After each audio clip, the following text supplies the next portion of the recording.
पहली बात राज ठाकरे की कर लीजिए। राज ठाकरे महाराष्ट्र की राजनीति से ख़त्म हो चुके हैं। अपनी राजनीति को बचाने के लिए मुसलमानों का सहारा ले रहे हैं। अगर ऐसा पॉलिटिशियन नहीं हूँ अबू हाशिम आज़मी और नवाब मलिक जैसा जो आकर सिर्फ भाषण करूँ, हमने लोगों के लिए काम।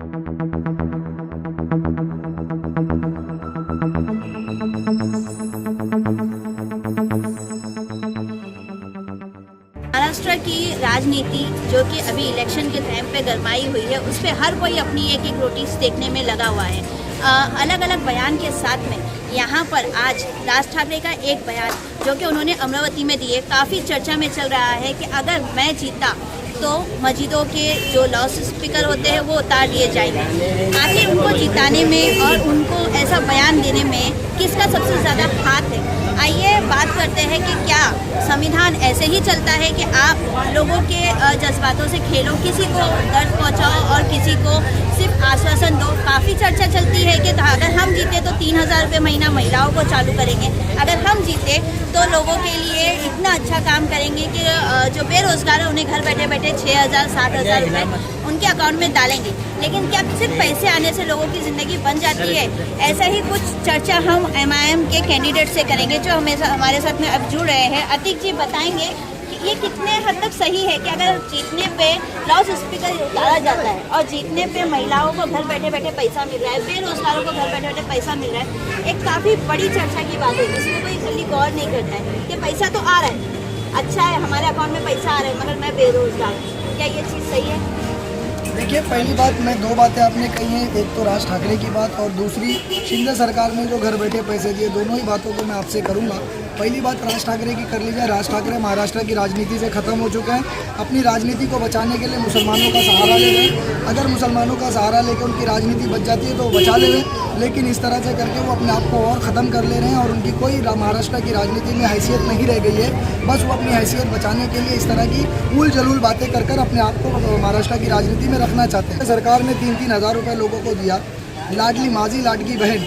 मैं आपको बता दूं, मैं ऐसे कोई पॉलिटिशियन नहीं हूँ अबू हाशिम आज़मी और नवाब मलिक जैसा जो आकर सिर्फ भाषण करूँ। हमने लोगों के लिए काम किया। अभी हम मेडिकल इश्यूज़ पर काम कर रहे थे, जिसके अंदर फ्री में मेडिकल एडमिशन मिलना चाहिए लड़कियों के लिए, और वो उसका पैसा सरकार देती है कॉलेजेस को। लेकिन फ्री एडमिशन के नाम पर जो है बच्चियाँ एडमिशन ले लेती हैं और कॉलेज को सरकार की तरफ से पैसे नहीं आते, जिस वजह से इन बच्चियों को कॉलेज को फिर से पैसा देना पड़ता है अपनी जेब से। एक जगह सरकार ने बच्चियों की पढ़ाई के लिए वादा किया, वहाँ पर पैसा नहीं देता है और वो पैसा उठाकर लोगों के अकाउंट में देता है। तो यहाँ की बच्चियों के साथ, औरतों के साथ किस तरह का धोखा शिंदे सरकार कर रही है 3,000 रुपये देकर, वो भी ऐन इलेक्शन से दो महीना पहले, ताकि वो वोट खरीद सकें।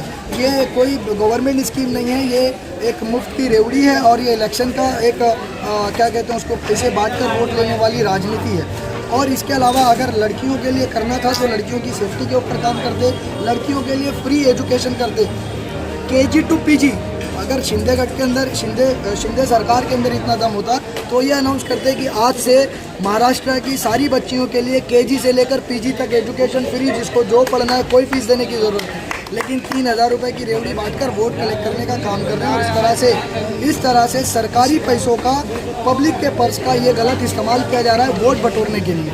क्या बात है, सही बात है। ये विधानसभा 171 आपको क्या लगता है, क्या माहौल चल रहा है? माहौल बदलने वाला है, माहौल बदल रहा है और इंशाल्लाह सब जगह सिर्फ पतंग उड़ रही है, सिर्फ पतंग उड़ रही है। कहना है कि हम जीतेंगे अब की बार हमारी सरकार, तो ये तो हर कोई बयान यही दे रहा है।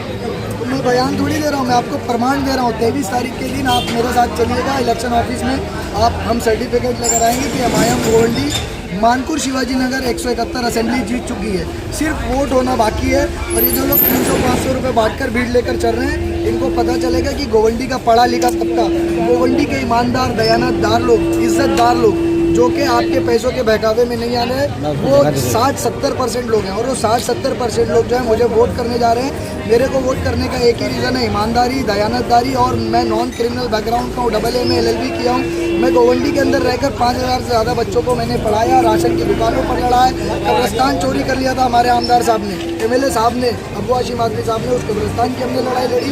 SMS कंपनी से हमारे MLA साहब जो हैं वो लोगों को मौत बांट रहे थे, उसके लिए हम लड़े। लड़कियों की इज्जत के लिए हम लड़ रहे हैं, बाथरूम के लिए जाने वाले बच्चे की एक्सीडेंट के लिए हम लड़ रहे हैं, गोवंडी की ज़मीन पर हम लड़ रहे हैं। तो जिसके लिए हमने लड़ा है वो इंशाल्लाह हमको वोट दे रहा है और हम जीतने जा रहे हैं इंशाल्लाह।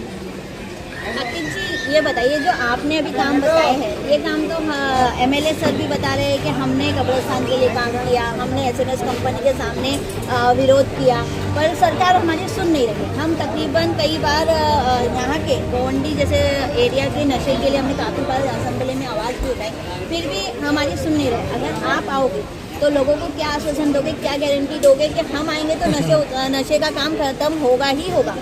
देखिए, मैं सिर्फ आपको ये बोलूँगा, हमारे एमएलए साहब बोलते सरकार मेरी सुन रही नहीं। बस इतना आश्वासन ले लो कि सरकार को मेरी सुनना पड़ेगा, और मैं इतनी ज़ोर से सरकार की कान में बोलूँगा कि सरकार को सुनना ही पड़ेगा। इस ताकत के साथ हम विधानसभा में जा रहे हैं, और जिनकी सरकार सुनती नहीं उनको घर पे बिठा दो। अगर ठीक है, ये आपकी बात सही है, जिसकी सरकार सुनती नहीं उसको घर पे बिठा दो, लेकिन 5 साल तो वही राजा रह गए। लेकिन अगर आप जीत गए, आपका चांस जीतने का है ना, अगर आप जीत गए तो आप क्या गारंटी दे रहे हो कि आप पब्लिक के लिए काम करोगे? अगर नहीं करोगे तो फिर आप क्या रिजाइन करोगे? डेफिनेटली 2 महीने के अंदर आप देखना नशे को किस लेवल पर मैं लेकर आऊँगा। सिर्फ 60 दिन, 100 दिन भी नहीं मांग रहा हूँ, सिर्फ 60 दिन में आप नशे को देखना किस लेवल पर मैं गिरा देने वाला हूँ। और उसके अलावा जो सबसे पहला मैं काम करूँगा, हमारी जो गोवंडी मानकोट की जनता है, ये नबी से मोहब्बत करने वाली जनता है, इनके दिल में एक बहुत बड़ा दर्द है कि नबी की शान में गुस्ताखियाँ होती हैं, उनके ऊपर एक्शन नहीं होता है। और हमारे लोग जाकर पुलिस स्टेशन में अगर FIR करवाते हैं, जनता करवाती है, यहाँ के उलमा करवाते हैं, तो हमारे आमदार साहब पीछे जाकर फ़ोटो खिंचाते हैं और बोलते हैं मैंने करवा दिया। जबकि आमदार साहब का काम ये है कि होम मिनिस्टर के ऊपर प्रेशर बनाए और उसके ऊपर एक्शन हो। वो नहीं होता इनसे, क्योंकि इनकी सरकार तो सुनती ही नहीं है। तो मैं असेंबली के अंदर जाकर जो सबसे पहला काम करूंगा, प्राइवेट मेंबर बिल डालूंगा, नामूसे रिसालत के नाम से डालूंगा, आप सल्लल्लाहु अलैहि वसल्लम की शान को शान में गुस्ताखी करने वालों के खिलाफ डालूंगा। और दूसरा काम जो है, 60 दिन के अंदर अंदर नशे को बहुत नीचे की तरफ में गिराकर आपके सामने खड़ा होऊंगा। अगर ये 2 काम मैंने नहीं किया तो तीसरे महीने में मैं रिज़ाइन भी कर दूँगा, तीसरे महीने में रिज़ाइन कर दूँगा। धन्यवाद। क्या लगता है कि नशे पे काम होना चाहिए? एमआईएम कितना काम कर सकती है? अभी इनके आने के ऊपर ही है। अगर ये आ गए, जिस तरीके से ये बोल रहे हैं, अगर इस तरीके से ये काम कर देंगे तो समझ लो यहाँ का बहुत अच्छा है।